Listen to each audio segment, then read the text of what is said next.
नमस्कार विद्यार्थियों, इस वीडियो में मैं प्रगतिवादी काव्य के सामान्य परिचय पर आपसे बातचीत करूंगा। प्रगतिवादी काव्य छायावादी काव्य की प्रतिक्रिया में आया। प्रगतिवादी काव्यधारा के कवि कल्पना लोक में उड़ान भरने के बदले धरती के कठोर यथार्थ से सामना करने में विश्वास रखते थे। कविवर पद्म सिंह शर्मा कमलेश ने तो बहुत उड़ लिए अंबर में, अब धरती पर उतरो, ये कहकर के प्रगतिवादी कामना को मानो वाणी प्रदान कर दी। छायावादी कविता का इंद्रधनुषी आकाश, उसे ताकना छोड़कर निराला और पंत जैसे छायावादी कवियों ने धरती पर बसने वाले अभावग्रस्त इंसान की अवस्था को अपनी कविता में शब्दायित करना प्रारंभ कर दिया।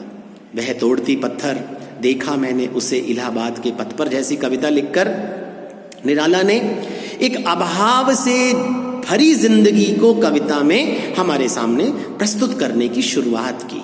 इसी प्रकार ताज कविता में पंत जी ने भी युग युग से मनोहर माने जाने वाले ताज की भर्त्सना करके अपने प्रगतिवादी सुझाव का परिचय हमारे सामने प्रस्तुत किया।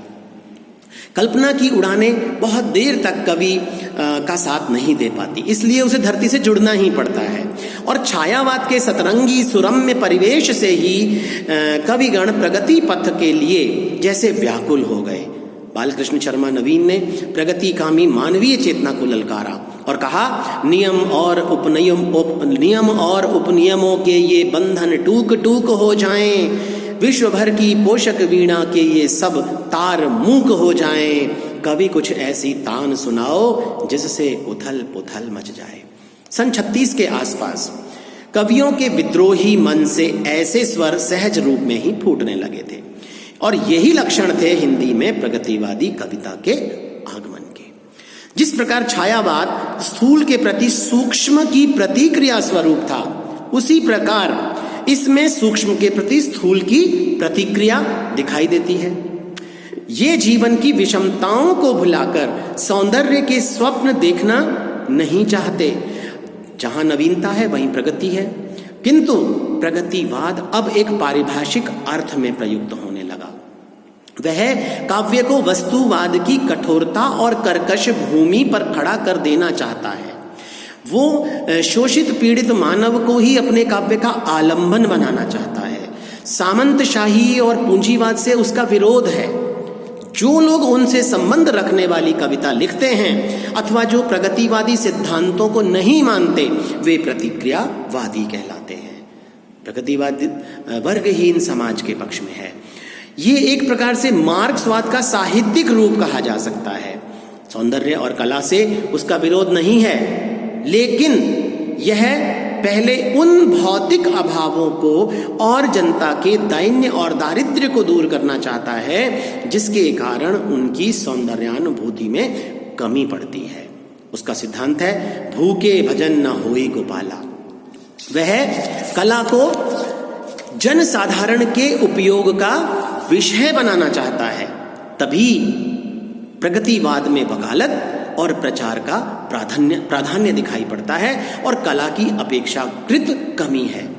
जिस प्रकार प्रगतिवादी कवि ये मानता है कि निम्न श्रेणी के और दलितों में भी मानवता के दर्शन हो सकते हैं, उसी प्रकार प्रगतिवादी यह नहीं जानते कि उच्च वर्ग के लोगों में भी हृदय की उच्च भावनाएं मिल सकती हैं। वे तो ये जानते हैं कि उच्च वर्ग जैसे खूंखार भेड़िया मेमने पर रहम नहीं कर सकता, वैसे ही शोषक पूंजीपति सर्वहारा वर्ग से सदैव सहिष्णु व्यवहार करेंगे। आशा करना व्यर्थ है। मानव की भौतिक समस्याओं और उसके संघर्षों से प्रगतिवाद ज्यादा जुड़ा हुआ है। वो ये नहीं मानते कि दुख में पड़ा हुआ अभिजात वर्ग का मनुष्य केवल मानवता के नाते हमारी सहानुभूति का विषय हो सकता है। इससे ये भी मानना पड़ेगा कि संसार में राम राज्य स्थापित करने के लिए क्रांति ही एकमात्र साधन नहीं है। प्रगतिवाद में अधिकांशतः रूस से प्रेरणा ग्रहण की और वहां के मार्क्सवादी साहित्य से वो प्रभावित भी रहा है। वह वहां के समाज को आदर्श समझता है। रूस का स्तवन प्रगतिवाद का एक सैद्धांतिक पक्ष सा हो गया था। जहां लहलहाती खेती कर कारिंदे मंडराते ना, सजी राम की ढेरी पर लाला जी खात लगाते ना, ब्याज चुकाते ही जवानी गई कसील जवानों को, लाल रूस का दुश्मन साथी दुश्मन सब इंसानों का। शिव मंगल सिंह सुमन की पंक्तियां ये मैंने आपके सामने रखी। वे केवल रूस का स्तवन ही नहीं करते अपितु मानवता का भी स्तवन करते हैं। उनकी कविताओं में एक विशेष सांस्कृतिकता हमें दिखाई पड़ती है। छायावाद की भांति प्रगतिवाद भी कई जगह हमें रूढ़िग्रस्त होता हुआ सा दिखाई पड़ता है। उसकी शोषित वर्ग के साथ जो सहानुभूति थी वो अधिकतर बौद्धिक थी। काव्य में प्रगतिवाद की वास्तविकता के साथ छायावाद के सौंदर्य का समन्वय करने की जरूरत थी। चक्की के कर्कश स्वर को कोमलता प्रदान करने और उस कार्य को सुलभ बनाने के लिए कुछ राग तो चाहिए, परंतु राग में चक्की पीसना न भूलना चाहिए। इस अवधि के कई कवियों में इस प्रकार के समन्वय का दर्शन हमें दिखाई पड़ता है। छायावाद और रहस्यवाद की सजग दीप शिखा की महादेवी वर्मा जैसी कवित्री ने बंगाल के अकाल पर कविता लिखी। वे गद्य में तो पहले से ही प्रगतिवादी थीं। प्रेम का स्रोत तो छायावाद और प्रगतिवाद के बीच में अंतः सलिला सरस्वती की भांति बहता था। वो भी अब प्रगतिवादी कवियों में दिखाई देता रहा। और क्योंकि जैसा मैंने पहले भी कहा कि प्रगतिवाद मार्क्सवाद से प्रभावित है। मार्क्सवाद द्वंद्वात्मक भौतिक विकासवाद का हामी है। मार्क्स जगत को आध्यात्मिक शक्ति से परिचालित न मानकर भौतिक नियमों के स्वतः परिचालन से विकासमान मानते हैं। भौतिक विकासवाद के परिचालन के मूल में है द्वंद्वात्मक शक्ति। अब यहां बात उठती है कि द्वंद्वात्मक का क्या अर्थ है। तो द्वंद्वात्मक का अर्थ है संघर्ष से विकसित होना। दो विरोधी शक्तियों के संघर्ष से तीसरी शक्ति विकसित होती है और आगे चलकर तीसरी का चौथी से संघर्ष होता है तो पांचवी का उद्भव या विकास होता है। इसी क्रम में ये भौतिक विकास होता जाता है और इस प्रकार प्रगतिवादी कवियों का यह मानना है कि भौतिक शक्तियों के द्वंद्व से ही सृष्टि का विकास है।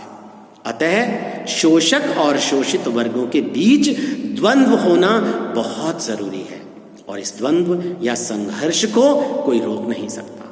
इसी द्वंद्वात्मक स्थिति से उबरकर या विकसित होकर नया समाज, नया इंसान जन्म लेगा, ऐसा ये प्रगतिवादी कवि मानते हैं।